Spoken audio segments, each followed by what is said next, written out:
Ahí estoy grabando. Perfecto. Bueno, vamos a comenzar con la teoría de inversiones. Inversiones es el segundo rubro más líquido, ¿sí?, del activo. Primer rubro que nosotros desarrollamos fue caja y banco, que es el rubro más líquido por excelencia porque es el rubro del efectivo en sí mismo. Luego, un rubro que tiene mayor liquidez posterior a caja y banco es el rubro inversiones. Como veníamos estructurando, lo primero que vamos a hacer es dar el concepto de lo que serían las inversiones. La característica que tienen las inversiones, según la RT9 en su definición de la normativa técnica, incluye todo el dinero en efectivo y todo lo que incluye caja y banco, tanto en el país como en el exterior, como así también valores de poder cancelatorio y liquidez similar. Eso incluye todo lo que tiene que ver con el dinero. Moneda en curso legal de país, todas aquellas monedas que tienen poder cancelatorio, ¿sí? O sea que deben ser aceptadas como medio de pago de las obligaciones. Cuando se menciona la liquidez, significa que tienen un poder cancelatorio inmediato. Cuando yo hablo de liquidez, el principio de liquidez, yo digo que todos los activos se ordenan de mayor liquidez a menor liquidez. Cuando yo hablo del concepto de liquidez, hablo de la capacidad que tiene un activo de ser convertido en forma rápida en dinero. Por lo tanto, el primer rubro indefectiblemente va a estar caja y banco, pero quizás uno de los últimos rubros del activo sea bienes de cambio, bienes de uso, porque un inmueble es mucho más tedioso, por así decirlo, ser convertido en dinero que una inversión, por ejemplo, o el efectivo en sí mismo. Eso anótenselo, que los activos se rigen y se ordenan por el principio de liquidez, de mayor liquidez a menor liquidez. Nosotros arrancamos primero por caja y banco, el rubro más líquido, y ahora seguimos por el rubro inversiones, que por ejemplo, hoy por hoy se pueden realizar inversiones con rescates inmediatos, como es el caso de las billeteras virtuales, que están haciendo rendir el dinero, ¿sí? Están haciendo rendir el dinero, pero a su vez pueden tener acceso inmediato, que esto es relativamente nuevo en concepto de inversiones y de liquidez, porque antes, por ejemplo, para que un dinero te rinda tenías que asumir un plazo, como el plazo fijo, ¿sí? Ayer los estaba mirando y analizando algunas inversiones comunes, digamos, de un perfil conservador y veía que, por ejemplo, las billeteras hoy están en un 30% de una tasa de interés nominal anual.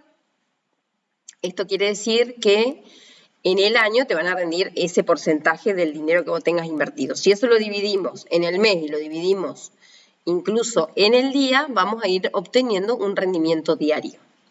Y los plazos fijos más o menos estaban en un valor similar. Estaban, por ejemplo, las billeteras estaban en un 28, un 29 y los plazos fijos andaban en 32, 33. Una de las medidas que se tomaron para que el dinero quede un poco más quieto en cuanto a inversiones, se decidió subir la tasa de interés. Y ayer estaba mirando en La Nación que los intereses de los plazos fijos están en un 44. Según mi criterio, sigue siendo bajo la tasa de interés que ofrecen porque son 30 días que vos no podés disponer de ese dinero. Entonces, no es tentadora la tasa para vos dejar guardado 30 días inmovilizado ese dinero. ¿Sí? Bueno. Este rubro para ser considerado dentro de lo que sería inversiones, tenemos que comprender que son colocaciones de capital, ¿sí? En este caso dinero en efectivo o en moneda extranjera, que no hacen a la habitualidad de la empresa. Es decir, son acciones, son inversiones, son títulos, son inversiones en plazos fijos, son cuentas rentadas, que yo lo hago no como la actividad principal de la empresa. Son capitales que se invierten, ¿sí?, en actividades que pertenecen a la empresa, pero no hacen a su cotidianeidad, digamos, ¿sí? sí se hacen con una intención de obtener una renta. Nosotros ahora empezamos en el rubro inversiones a hablar de rentas. Las rentas hace referencia a lo que sería un rendimiento, una rentabilidad, un interés, un beneficio, un dividendo, ¿sí? Nosotros hablamos de renta adicional como un beneficio, ¿sí? Esas son las terminologías que vamos a empezar a utilizar. Dentro de esta intención de la empresa de obtener un beneficio, una renta, un rendimiento, vamos a tener dos grandes tipos de inversiones. Una que se van a llamar, o que se clasifican como temporarias, que son todas las que vengo nombrando hace un ratito, y otras de carácter permanente. Nosotros podemos invertir en forma más permanente o en forma más temporaria, ¿sí? Yo llamo a estos conceptos, según los distintos objetivos, inversiones a corto, mediano o largo plazo, dependiendo del objetivo. Pero contablemente la vamos a dividir en temporarias y permanentes, o permanentes mejor dicho. ¿Por qué? Porque esa gran división nos va a determinar la forma de medir contablemente en los estados contables, lo que venimos haciendo con Caja y Banco, que su medición es a valor nominal, y moneda extranjera, el tipo de cambio comprador a fecha de cierre de ejercicio, vendedor al momento de que yo lo adquiero. Ahora nosotros vamos a aprender a medir este tipo de inversiones clasificándolas en temporarias y permanentes y según el tipo de instrumento que se utilice. Ese sería el concepto. Ahora vamos a pasar a los componentes, que serían las cuentas, segundo componente, segunda parte, digamos, del tema de inversiones. ¿Qué cuentas integrarían el rubro inversiones? Ya estuve hablando de algunos. Nosotros de todo este listado vamos a estar clasificando y midiendo las inversiones. Vamos a tener colocaciones a plazo fijo, ¿sí? Que a veces sobreentendemos que sabemos lo que son, pero si no lo saben, es disponer de un monto de dinero, ¿sí? En caja o banco, en este caso sería en una entidad financiera, en un banco, se decide guardarlos por un plazo de tiempo no menor a 30 días y al cabo de ese tiempo obtengo una renta o un rendimiento o un cobro por cambiar tiempo por rentabilidad, digo yo. ¿Para qué se hace esto? Para que las entidades utilicen por ese término de tiempo tu dinero para prestárselo a otro. Y o casualidad, la tasa de interés de los plazos fijos es mucho más baja que la de los préstamos. Razón por la cual las entidades bancarias de esa diferencia obtienen su rendimiento. Clarita la cuenta. Entonces, dentro del primer componente de las inversiones tenemos los plazos fijos. Segundo componente tenemos lo que se llaman títulos de deuda, que pueden ser públicos y pueden ser privados, ¿sí? Títulos de deuda es cuando se emiten, hay una emisión de títulos por parte de una empresa o por parte del Estado para cambiar esos títulos por tiempo y a cambio ofrecer un interés. Los títulos públicos pueden ser los conocidos como LEBAC, ¿sí? Y los privados hay un montón de bonos, se llaman bonos generalmente de empresas privadas. Esos se llaman títulos de deuda, porque lo que yo hago siendo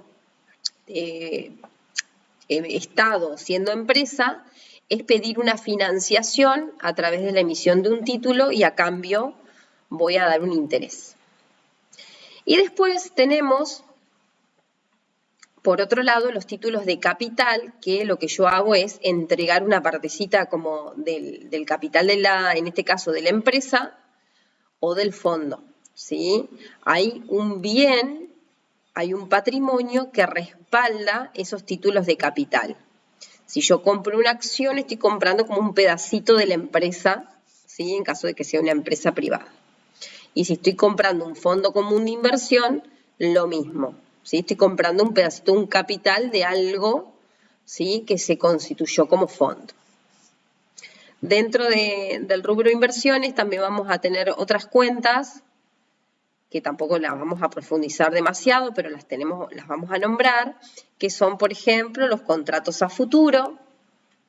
Hoy no están tan renombrados, pero existen, ¿sí? Que es congelar, por ejemplo, a valor de hoy, el precio de $1 de acá a diciembre, por ejemplo.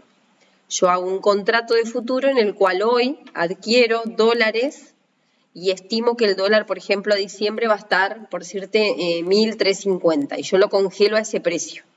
Cuando llega mi plazo en diciembre de ese contrato, lo que hago es adquirirlos a ese contrato que yo hice, a 1.340, por ejemplo. Pero si el dólar se fue a 1.400, está buenísimo porque yo gané, porque yo lo congelé a un precio más barato. Pero si el dólar bajó y está en 1.100, por ejemplo, y yo hice ese contrato, yo estoy comprometida a abonar al precio de ese contrato. Salvo que lo venda, bueno, hay algunas excepciones, pero en general, los contratos a futuro lo que hacen es conservar o cuidar el precio a futuro en este caso de los dólares, por ejemplo. Y después tenemos los que serían las inversiones. Las inversiones permanentes, que es invertir en bienes que no están afectados a la actividad de carácter un poco más a largo plazo. Como sería, por ejemplo, no sé, comprar un terreno y empezar en algún negocio inmobiliario, nada que ver a la actividad principal de la empresa, por ejemplo.